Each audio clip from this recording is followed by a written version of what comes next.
नमस्कार विद्यार्थी मित्रों। प्रकरण 11 एक यात्रा यह भी भाग 2। भाग 1 में हमने देखा कि कहानीकार यानी कि रामदरस मिश्र जी है, वह यात्रा पर निकलते हैं और यात्रा के दौरान एक रिक्शे वाले से उसकी मुलाकात होती है। मुलाकात होने के बाद उस रिक्शा वाले से इतना परिचित होने के बाद उस रिक्शा वाले का गहरा प्रभाव पड़ता है और उसके जीवन की जो कुछ भी घटनाएं घटी थी उसका ब्यौरा सुनते हैं। अब देखिए आगे क्या होता है। तो फिर लेकिन तो यहाँ अब समस्या यह है कि विवाह एकदम तो न हो जाएगा। यदि लड़की घर गई तो फिर वही बेच दे जाने का संकट। मैं साथ ले जाऊं तो भैया भाभी तो नाराज होंगे ही। इसके माँ बाप मेरे ऊपर लड़की भगाने का केस कर देंगे।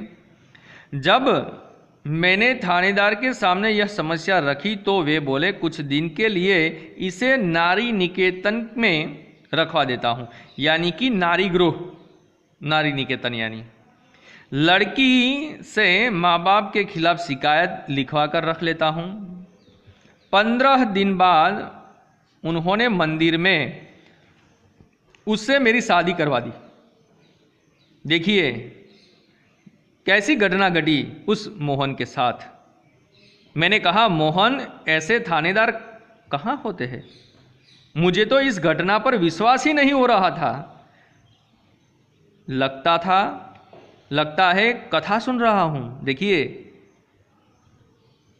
रामदरस मिश्र जी को यह लगता है कि मैं कथा सुन रहा हूँ। आप सही कह रहे हैं बाबूजी, लेकिन यह थानेदार कवि भी है। कवि सम्मेलनों में कविताएं पढ़ता है और इसकी कविताएं मानवीय संवेदना से भरी होती है। हाँ तब ठीक है भाई, हर क्षेत्र में कोई ना कोई मसीहा दिखाई पड़ ही जाता है। हाँ तब यह कि मेरे भाई भाभी मुझसे खपा हो गए और हमें घर से निकाल दिया। जो देखिए कितना बुरा इस मोहन के साथ हुआ है कि वह उसके घर जाता है तो उसे भी वहाँ से निकाल दिया जाता है। एक तो मैंने उनकी साली से शादी नहीं की, दूसरे जिस लड़की से की वह किसी और जाति की है। कैसी समस्या खड़ी। तो तुम लोग ग्वालियर आ गए। हाँ बाबूजी, आगरा में हमारा निभा होना कठिन था। पराए शहर में भले ही कोई अपमान न हो, किंतु यह परायापन उस अपनेपन से अच्छा है न, जो दिन रात अप्रीतिकर व्यवहार बनकर तन मन को उद्विग्न करता रहे। इससे अच्छा है कि मैं यह शहर छोड़ दूं। हाँ सही कह रहे हो। तो यहाँ कोई नौकरी तो रखी नहीं थी, बस ऑटो का दामन थाम लिया और उसी के सहारे चल रहा हूँ। वास्तव में तुम बहुत बड़े हो मोहन। बड़े बड़े लोग तो नारी हित में बड़े बड़े लेक्चर देते हैं, लेख कविताएं लिखते रहते हैं, किंतु अपने व्यवहार में नहीं उतारते।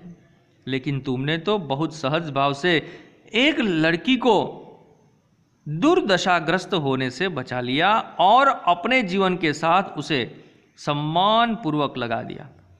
यानी कि जो नारी सम्मान है उस बात यहाँ पर हमें जानने को मिलती है। बाबूजी इस कार्य से मुझे भी बहुत संतोष मिला। मैंने तो एक बार उसका उद्धार किया, किंतु वह तो प्रायः मुझे संकटों से उबारती रहती है। यानी कि संकटों में भी मेरा उद्धार करती है, मुझे बचाती है। मोहन की यह कहानी हम पर छा गई और वह हमारे मन में कितना बड़ा हो गया। गाड़ी का समय हो रहा था। मोहन हमें लेकर स्टेशन आ गया। उसे मैं 500 रुपये का नोट देने लगा। वह बोला, रहने दीजिए बाबूजी, अरे यह तुम्हारा पारिश्रमिक है, कोई दान थोड़े ही दे रहा हूँ।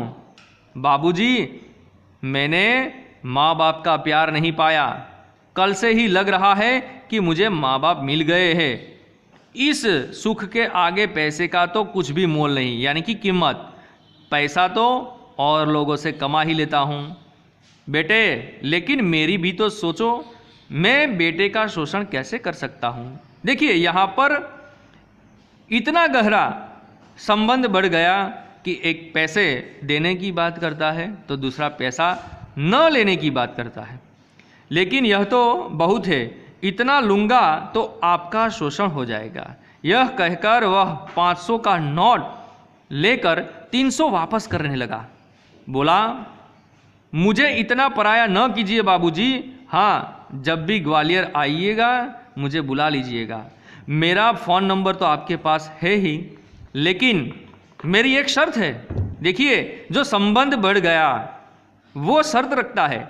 वह क्या बाबूजी? ये 500 रुपये चुपचाप तुम्हें लेने ही पड़ेंगे। उसने 300 रुपये अपनी जेब में रख लिए, जैसे कह रहा हो यह कैसी शर्त आपने रख दी बाबूजी। कुछ क्षण बाद बोला, बाबूजी आपका फ़ोन नंबर तो मेरे फ़ोन पर आ ही गया है, कभी कभी फ़ोन करता रहूँ क्या?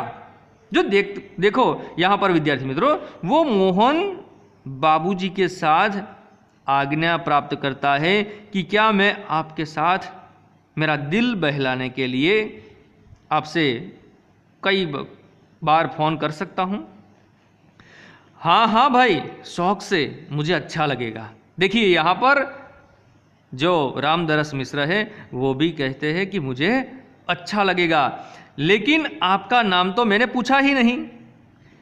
अब देखिए रामदरस मिश्र जी वो अपना नाम बताता है कि मैं हूँ सत्यकेतु और पत्नी है कामना। और जब हम स्टेशन के अंदर जाने लगे तब वह आंखें में न जाने कितना अपनापन लिए हमें निहारता रहा।